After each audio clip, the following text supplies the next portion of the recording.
Radical. What a fucking day, man. What a fucking day. You know, I spend way too much time on YouTube.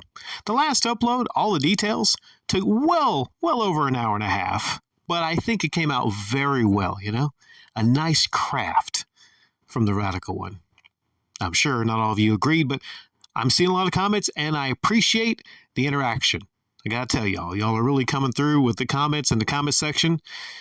Maybe sometime this year I'll fire up comment response shows again, but I don't know. Just kind of in a funk today, man. I really am. Really the crossroads when it comes to the business.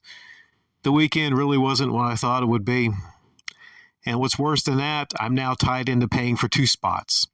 So essentially I'm not really... You guys are coming through to me in the comment section, but the customers, customers fucking suck at the flea market, man. They really do. You just got to wait, and you got to, and you wait, and you wait, and you wait. And most of them are dirty, trash, stinking fucking people that just want games for next or nothing, you know? It's like I'm trying to rebuild an actual quality business at a place like the flea market. Most of them people fucking got fleas too, I would say. You know, not to make generalizations about flea market people.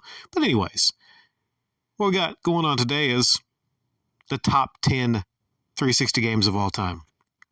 I'm going to go over these with you. And I guess I could maybe do something fancy. Maybe I could play from all these games and have those little fancy transitions. But nah, I don't care. I don't care about doing all that fancy shit.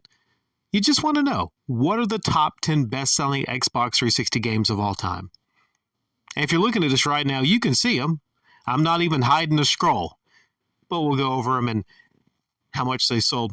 Call of Duty Ghost, 10.16 million. Grand Theft Auto 4, 11.1 million. Call of Duty Modern Warfare 2, 13.49 million. The Elder Scrolls V Skyrim, 13.7 million. Call of Duty Black Ops 2, 13.7 million. Halo 3, 14.5 million. Call of Duty Black Ops, 14.55 million. Call of Duty Modern Warfare 3, 14.72 million. Minecraft, Xbox 360 Edition, 21 million. And the best-selling game of all time, Grand Theft Auto 5 at 22.95 million. Oh yeah, there's one more. Kinect Adventures at 24 million. But that doesn't count because that was the pack-in with Kinect. If you put that shit on the shelf, ain't nobody gonna buy that above Grand Theft Auto 5. 4 or 5, I can guarantee that. But look at this list. I'm seeing a lot of the regular games that I sell to flea market. Grand Theft Auto 5, Call of Duty everything, Halo 3, Grand Theft Auto 4.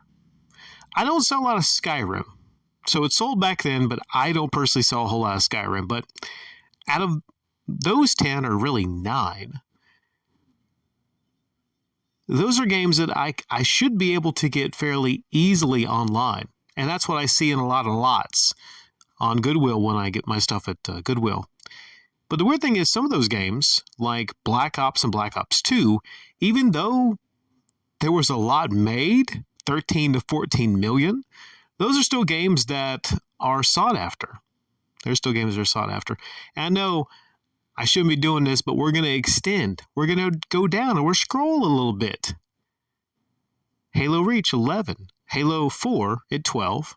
Those are still common. I see those a good bit. I see Halo 4 more than Reach, which is weird because Reach sold more, but I see more of Halo 4 out in the wild. Gears of War and Gears of War 2, both at 5 million. Arkham City, I do see a lot of that one. Modern Warfare. Fable, I don't see a whole lot of Fable, even though it sold reasonably well.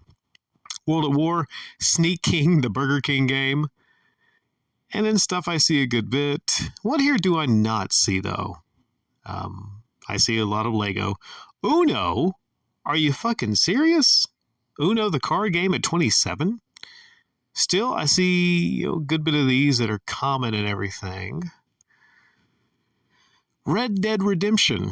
That is one I do not see a whole lot. Probably because it only sold 1.865 million.